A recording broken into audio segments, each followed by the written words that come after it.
Oi pessoal, meu nome é Maria Vitória, eu sou doutoranda do programa de pós-graduação de Literatura e Crítica Literária da PUC de São Paulo e eu vim falar com vocês hoje sobre a obra Alice no País das Maravilhas, do autor inglês Lewis Carroll, que é uma das novas obras que está na lista de leitura obrigatória da FUVEST de 2024.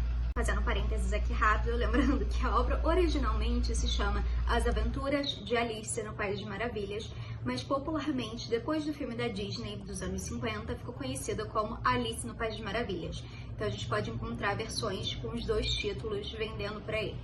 Primeiro, uma contextualização histórica. Alice foi lançado no ano de 1865, numa Inglaterra que tinha acabado de viver a Revolução Industrial, que durou de 1760 até 1840, né? A primeira Revolução Industrial inglesa, que mudou a forma como o mundo funciona, inclusive alterou todo o nosso ecossistema, né? Porque afetou em grande parte como a gente lida com o meio ambiente e as consequências que a gente lida até hoje, mas é importante lembrar que este período influenciou não só no meio ambiente, que é uma coisa também tratada no livro, como influenciou muito em como a sociedade se comportava. Então vamos entender um pouco sobre o que estava acontecendo na Inglaterra nesse período. Foi durante a primeira Revolução Industrial na Inglaterra que nós tivemos o boom do proletariado, segundo o sociólogo Engels. Ou seja, foi nesse período que a gente teve a grande massa vindo para as cidades, saindo do campo, né, o êxodo rural, indo para os grandes centros urbanos, para as grandes cidades como Londres, para trabalhar dentro dessas fábricas, dentro dessas grandes indústrias. E aí a gente tem que lembrar que quem era essa massa, quem era esse proletariado, quem era esse grande grupo de mão de obra? Eram desde os homens, né, pais de família, irmãos, filhos, etc., quanto as mulheres, quanto as crianças. Nessa época a gente não tinha, né, os direitos dos trabalhistas, que é uma coisa discutida em muitas obras criadas nesse período, principalmente do Charles Dickens, que a gente vai ver posteriormente como Oliver Twist.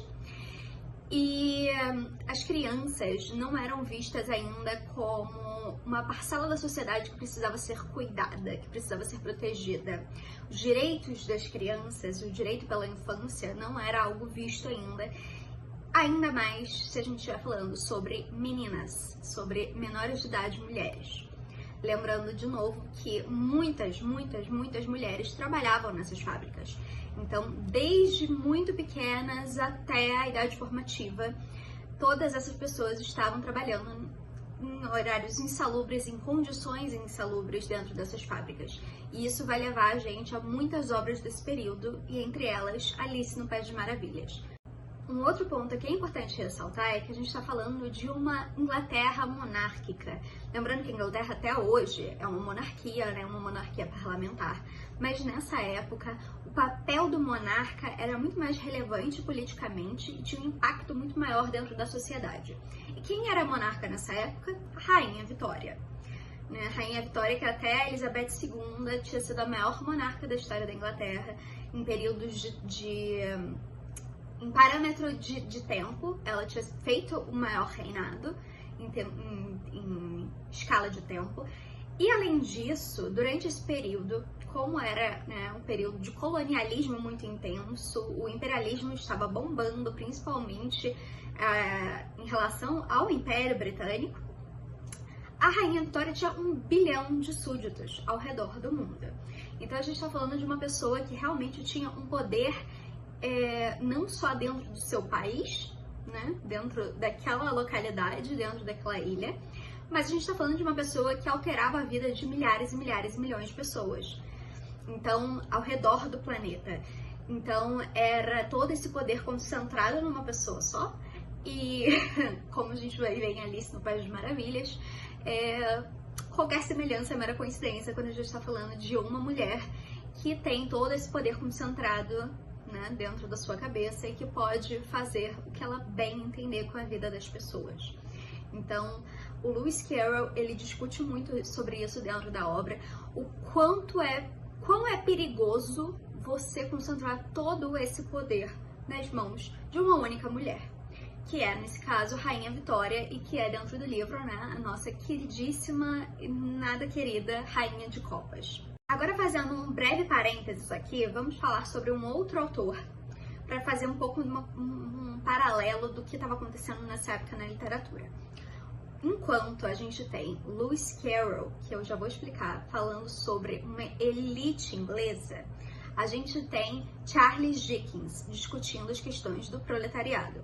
Não é como se o Lewis Carroll não fosse discutir isso dentro da sua obra, tá? A gente vai ver daqui a pouco. Mas é importante ressaltar que esses dois homens, eles estavam contando histórias de personagens diferentes, de pessoas diferentes. Enquanto a gente tem a Alice do Lewis Carroll, e ele está discutindo as questões da mulher, as questões dessa menina que faz parte, sim, de uma elite burguesa, a gente tem o Oliver Twist, com Charles Dickens, que é esse menino órfão, muito pobre, que está tendo que viver a vida do proletariado em Londres. Mas vamos focar agora aqui em Alice no País das Maravilhas. Vamos falar um pouco sobre o Lewis Carroll. Lewis Carroll não se chamava Lewis Carroll, né, para começo de conversa. Lewis Carroll, ou Charles Ludwig Dodgson, era um matemático e ele se inspirou numa pessoa real, que também se chamava Alice, numa jovem menina, para escrever a sua obra. Ele trabalhava muito com essa burguesia, né? Esses professores, esses grandes estudiosos da época que trabalhavam muito conectados a essa burguesia, que era de fato quem estava aprendendo alguma coisa, né? Nessa época, já que o acesso à educação era muito limitado, ainda não tinha esse direito estabelecido pelo governo. Então, a gente tem esse homem que teve muito contato com essa família formada majoritariamente por mulheres e começou a escrever, então, Alice no País das Maravilhas. As Aventuras de Alice no País das Maravilhas, publicado em 1865, 25 anos após o que seria o término da Revolução Industrial. Que de fato, né, quando a gente está falando sobre essas questões históricas, não de fato acabou, mas é como a gente conclui o momento. 1865 foi lançado na Inglaterra As Aventuras de Alice no País das Maravilhas. Fazendo um breve resumo aqui, para a gente entender mais ou menos como funciona a estrutura do livro, ok? A Alice começa sua história com a sua irmã no jardim de casa, enquanto ela está tentando ler um livro sem imagens. O meio do livro é a Alice dentro do País das Maravilhas e o final do livro é quando a Alice finalmente acorda, né, que ela acha que tudo foi um grande sonho, e ela acorda no mesmo lugar onde a história se iniciou. Então a gente tem toda essa narrativa lúdica e sonhadora, que de fato é proposto no final do livro que foi um sonho, mas a gente pode analisar isso como uma grande analogia do mundo real, mas a gente vai conversar sobre isso daqui a pouco, mas vamos entender. A Alice começa a sua história no jardim de uma casa, de uma família de elite, conversando com a sua irmã sobre livros sem imagem. E aí a gente já parte do princípio de que Alice é essa menina que está crescendo. Alice é essa menina que está deixando de ser menina para se tornar mulher. E mostrando como isso é difícil para ela. Falando mais sobre a estrutura da obra, Alice no País das Maravilhas tem 12 capítulos, todos com nomes próprios. Todos os capítulos têm um nome respectivo daquele capítulo. Não é só capítulo 1, capítulo 2. Tem o nome do capítulo. As ilustrações. Como a Alice, como a gente já falou anteriormente, a questão do livro ilustrado é muito importante para Alice, né? O livro começa, a narrativa desse livro começa com a Alice reclamando que livros sem imagens não são tão divertidos quanto livros com imagens. Então, nada mais apropriado de que As Aventuras de Alice no País das Maravilhas seja um livro ilustrado. E é. Não é um livro 100% ilustrado, mas é um livro com ilustrações. E quanto tempo demora para essa história toda passar? A gente não sabe. Simples assim. Existe uma suspensão do tempo no País das Maravilhas. Como eu disse antes, a Alice está com a sua irmã no começo da história e a Alice acorda.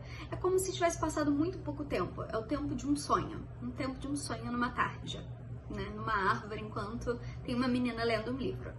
Mas quanto de fato se passou de tempo enquanto a Alice estava no País das Maravilhas? Não sabemos. Tudo é muito fluido, o tempo é muito fluido na narrativa. A gente não sabe quanto tempo se passou desde que a Alice caiu na toca do coelho até o final do julgamento, que a gente vai discutir daqui a pouco. esses são alguns exemplos de capas que esse livro já teve. A minha versão é essa, mas como é um livro que já tem mais de 1,5 séculos de publicação, é normal que existam várias edições. É um livro que já está em domínio público por causa da lei de domínio público no Brasil. Então, existem diversas edições com diversas capas diferentes, mas todas elas costumam remeter para essa questão mais lúdica, já que a gente está falando sobre um livro que, né, se passa num país imaginário. Agora vamos focar um pouco na protagonista dessa obra, que dá, né, nome ao título da obra. Então, existem 3 questões principais discutidas em torno da protagonista. A primeira é essa fuga da realidade. Então, o que acontece com a Alice no começo da obra? Ela persegue um coelho falante que está atrasado e cai na toca do coelho e vai parar nesse mundo que é muito diferente do mundo dela. Esse mundo que não tem regras claras, esse mundo que ela não consegue entender muito bem como as coisas funcionam, onde a física não se aplica, onde animais e flores falam, onde cartas de baralho são um proletariado e onde existe essa rainha, que é um pouco parecida com a rainha do mundo dela, mas que corta a cabeça das pessoas, pura e simplesmente porque ela queria que as rosas fossem vermelhas, e elas não eram. Então, existe essa fuga da realidade, existe esse medo da Alice de encarar o mundo real, que é tão difícil para meninas como ela. Lembrando que a gente está falando de um ponto de vista de uma menina da elite, mas mesmo assim ela é uma mulher, ela é uma criança em um mundo na qual simplesmente não existem regras para ampará-la, né, na realidade. Então, por mais que ela esteja num lugar privilegiado em relação a outras crianças, como por exemplo o Oliver Twist, do Charles Dickens, a gente ainda está falando do papel de uma mulher. E aí, a gente entra no segundo ponto, que é esse medo que a Alice tem de crescer. A Alice está deixando de ser uma criança para ser uma mulher. Ela está deixando os livros ilustrados e entrando no mundo de livros sem imagens. E lembrando que a gente está falando, né, do século XIX, numa Inglaterra colonialista, numa Inglaterra pós-revolução industrial, numa Inglaterra que não valoriza nem a infância e nem a mulher. Então, existe esse medo da Alice de deixar sua liberdade, de deixar seu lugar de criança para entrar num mundo no qual mulheres são extremamente reprimidas, no qual ela provavelmente serviria para servir uma família, né? E ela não seria uma rainha, como a rainha de copas, que poderia fazer o que bem entendesse. Ela seria mais uma mulher entre várias, que teria que se submeter às regras da sociedade impostas a ela, sem nenhum tipo de proteção dessa sociedade. Então, a Alice tem muito medo de crescer. E isso a gente consegue ver também numa analogia da Alice crescendo e diminuindo conforme ela come a torta e conforme ela toma aquela bebida mágica, ela expande e diminui. E ela fala que ela não se reconhece mais. Ela já mudou tantas vezes ao longo daquela jornada que ela não sabe mais quem ela é. E esse é o medo da Alice de crescer, de se tornar uma adulta, num mundo que não tá nem aí pra ela, né? E aí, por fim, a gente tem o grande retorno à realidade, que não é necessariamente a Alice aceitando a realidade como é imposta a ela, mas entendendo que existem outros caminhos, que quando você não sabe para onde você está indo, que é o diálogo que ela tem com o gato falante, com o gato sorridente. Quando você não sabe para onde você está indo, qualquer caminho serve. Quando você não sabe quem você é, qualquer resposta é válida. Então você precisa se encontrar, você precisa entender para onde você está indo, quem você quer ser nesse mundo, para conseguir de fato retomar a sua vida com total controle dela ou com o máximo de controle que ela poderia ter naquele momento. E aí a gente entra no grande fechamento do livro, que é uma discussão sobre qual é o papel dessa monarquia dentro do País de Maravilhas e qual é o papel da monarquia dentro do mundo da Alice, ou seja, Londres do século XIX. Primeiro, um questionamento sobre esse poder. Todo esse poder de controlar a vida das pessoas deveria estar na mão de uma única pessoa, no caso, Rainha de Copas? Será que isso é justo? E aí entramos numa discussão sobre o que é justiça. Se estamos no mundo, como no País de Maravilhas, que primeiro temos a sentença, depois o julgamento e depois o crime, como pode existir justiça, né? que é lógico de se pensar. Primeiro, o crime é cometido, depois existe o julgamento e até então, né, até que seja provado o contrário, como dizemos, todos são inocentes e aí temos a sentença. Mas de um País de Maravilhas não é assim que funciona, segundo a Rainha de Copas. Primeiro temos a sentença, depois o julgamento e depois o crime. Aonde mora a justiça num mundo como esse? E qual é a relação disso com o mundo real? A relação disso com o mundo real é a gente entender que, num lugar em que existe o poder absoluto na mão de uma pessoa só, você nem precisa cometer o crime para ser julgado. Você não precisa cometer o crime para ser sentenciado. Basta a ordem de uma pessoa que detém o poder. Então existe toda essa reflexão sobre o que é poder, qual é a necessidade da concentração de poder na mão das pessoas, por que o povo precisa ter uma resposta em relação a isso e por que a justiça deve ser contemplada em primeiro lugar e não necessariamente o que essa pessoa que detém o poder quer. Lembrando que toda essa discussão de justiça, no fim da obra, se inicia com o grande crime cometido pelas cartas de baralho, que foi simplesmente plantarem errado as rosas da rainha. As cartas plantam rosas brancas, tentam disfarçar o seu erro pintando-as de vermelho. A rainha descobre que eles plantaram, né, as rosas erradas e resolve puni-los. Agora, em que mundo plantar rosas erradas seria o suficiente para considerar a morte desses serviçais? No mundo das maravilhas, num mundo em que todo esse poder se concentra na mão de uma única pessoa que decide o que é ou não crime, o que é ou não justiça e como aplicá-la e como condenar as pessoas, como sentenciá-las. Qual será a sentença? Como será o julgamento? Essa rainha que é rainha e juíza ao mesmo tempo. E isso tudo, como eu já tinha falado anteriormente, é uma analogia para o nosso mundo, né? O que é analogia? Analogia é a relação de semelhança entre duas coisas. De ampla aplicação na literatura, as analogias estabelecem-se entre textos, personagens, estilos, ideias, conceitos, autores, etc., por essa capacidade de instaurar um princípio de identidade entre coisas que, genericamente, são desiguais. A analogia aproxima-se de figuras como a alegoria, a comparação, a metáfora e o símile, segundo Carlos Ceia, no Dicionário de Termos Literários. Então vamos lá, vamos entender o que acontece. O que é a grande analogia que circunda as aventuras de Alice no País de Maravilhas? O fato de que o País de Maravilhas é o Reino Unido. Simples assim.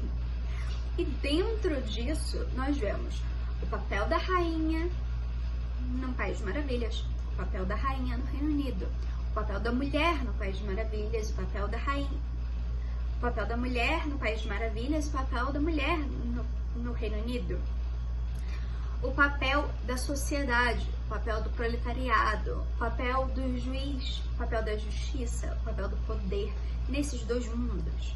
Então, o que é esse coelho que está sempre atrasado? É esse trabalhador que nunca tem tempo para si mesmo. O que são essas cartas de baralho que são condenadas por qualquer micro-erro? São o proletariado que nunca pode descansar e que sempre está sendo punido simplesmente por cumprir o seu papel dentro da sociedade que foi estabelecido a ele. O que é essa rainha que detém todo o poder?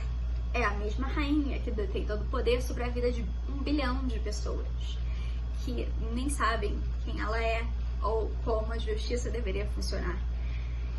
O que é essa menina, essa criança que não sabe o que está acontecendo com o corpo dela, o que não tem controle sobre o que está acontecendo com o corpo dela, que não sabe que caminho seguir? É essa jovem mulher que está crescendo numa sociedade que não atende às suas necessidades, que não a protege em relação a toda a violência que a mulher sofre dentro desse mundo. Quando a gente está falando de um país, de um universo, no qual não existe nenhuma proteção para com as pessoas, para com essa sociedade, para com o proletariado, o que é ser louco dentro desse mundo que não tem regras? se não existe regra nenhuma de comportamento, se não existe nenhum tipo de proteção em relação a essa sociedade, seriam todos loucos? Então, se você não sabe para onde você está indo, de fato interessa qual é o caminho que você segue? Se você não tem nenhum tipo de acolhimento, se você não tem nenhum tipo de diretriz, além do que é imposto a partir do poder totalitário, existe de fato algum tipo de controle sobre a sua própria existência nesse planeta, nesse mundo, nesse país das maravilhas?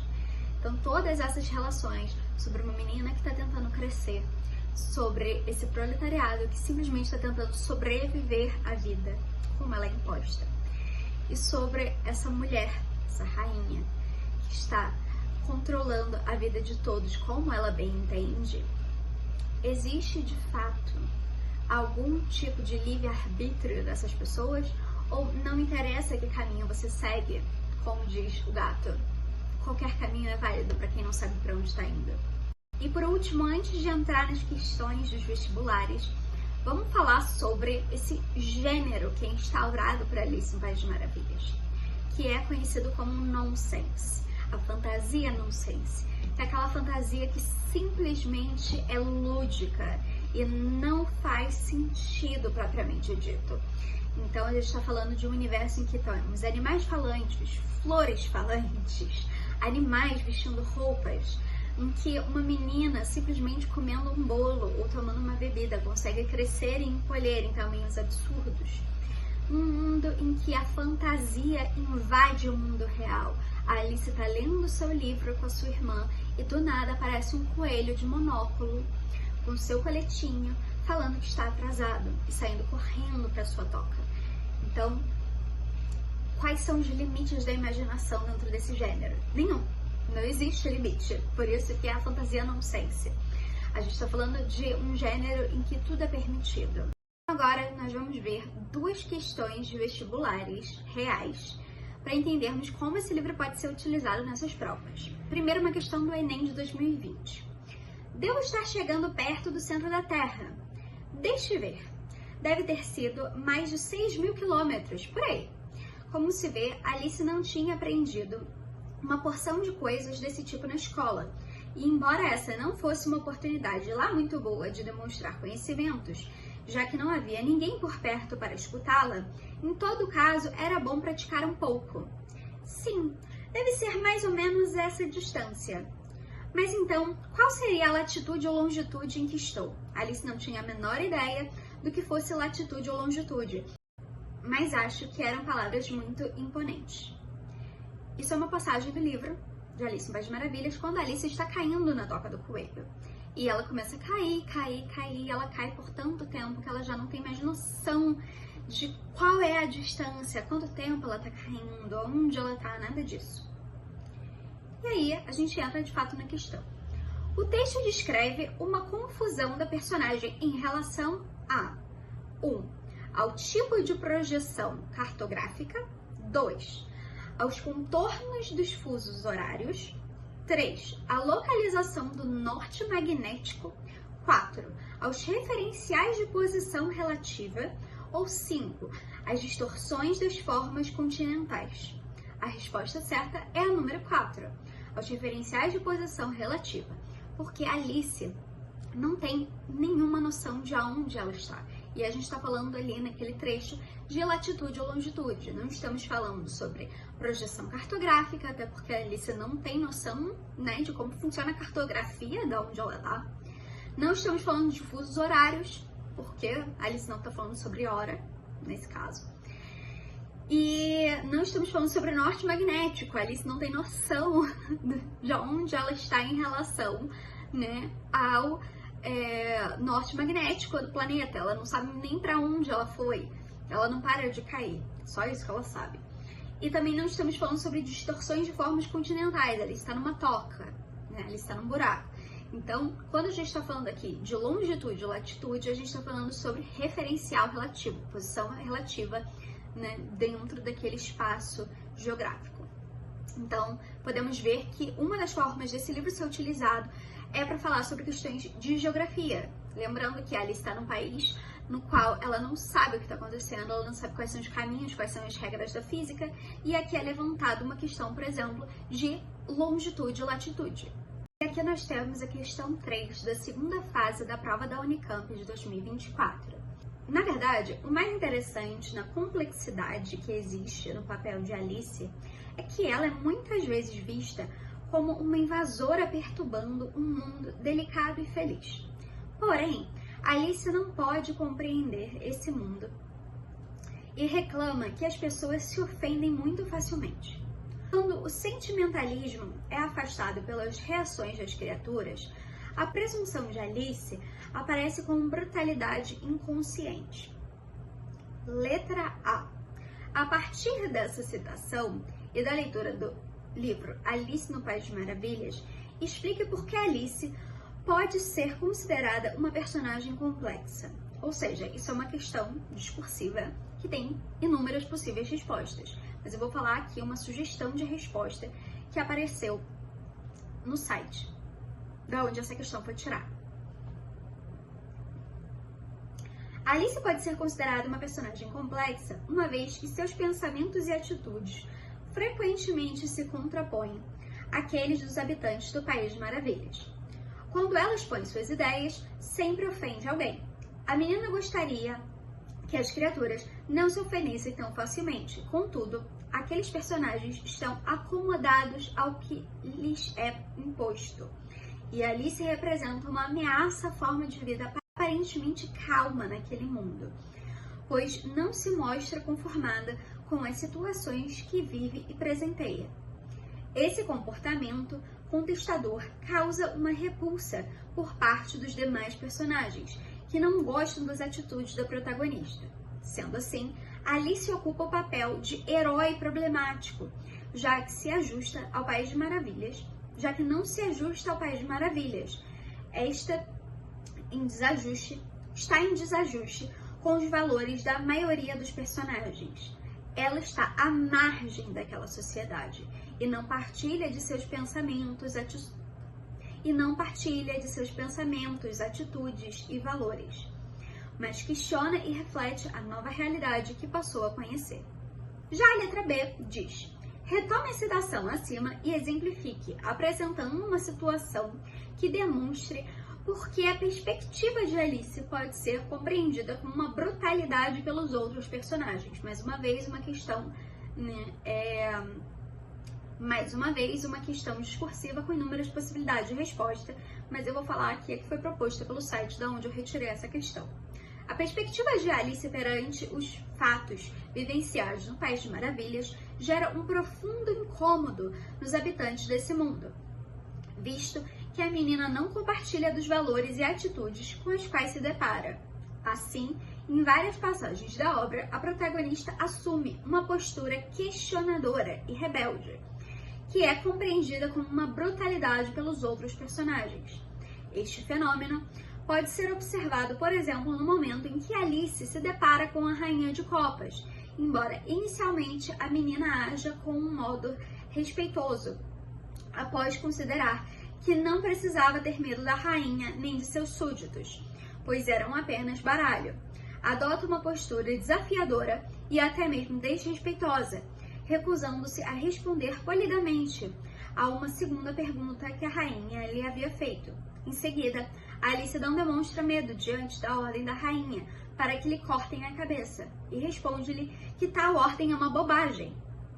Ao interpelar a rainha de igual para igual, recusando-se a reproduzir a atitude servil dos seus demais súditos, ela assume uma postura vista como brutal pelos demais personagens. A brutalidade de Alice se manifesta de forma ainda mais contundente nos momentos finais do julgamento do Valete, quando ela, conforme vai recobrando a altura original, perde o medo de enfrentar a autoridade arbitrária do rei e da rainha de copas. Nesse momento, a garota recusa-se a deixar o tribunal e denuncia o fato de que o rei ter inventado um artigo para tentar obrigá-la a se retirar. Posteriormente, Alice discorda dos procedimentos absurdos adotados no julgamento em curso, não demonstra medo da rainha e se recusa a obedecer às ordens recebidas. Ou seja, a gente voltou para toda aquela discussão da Alice em relação à justiça que tínhamos falado anteriormente e sobre o ponto do julgamento do Valete, o serviçal da Rainha de Copas. Por isso, pessoal, para fechar, existem várias possibilidades de como essa obra pode ser refletida numa questão de prova de vestibular, mas como nós vimos, desde questões em relação à geografia, como questões em relação a como o personagem se relaciona com esse mundo novo e como o seu próprio mundo, As Aventuras de Alice no País das Maravilhas, ou Alice no País das Maravilhas, essa obra de Lewis Carroll de 1865, reflete não só o seu período de tempo, nem que foi escrito, nem que foi publicado, como o nosso mundo, como a nossa interação com o mundo, com a interação dessa jovem criança que está se tornando uma mulher, como ela se depara com a sociedade e com as regras que são impostas a ela. Esse mundo que nos cerca, que tem tantas regras e tantas imposições, como tem direitos e deveres. Espero que vocês tenham compreendido o que é essa obra e como ela pode ser refletida em questões. E muito obrigada pela atenção de todos.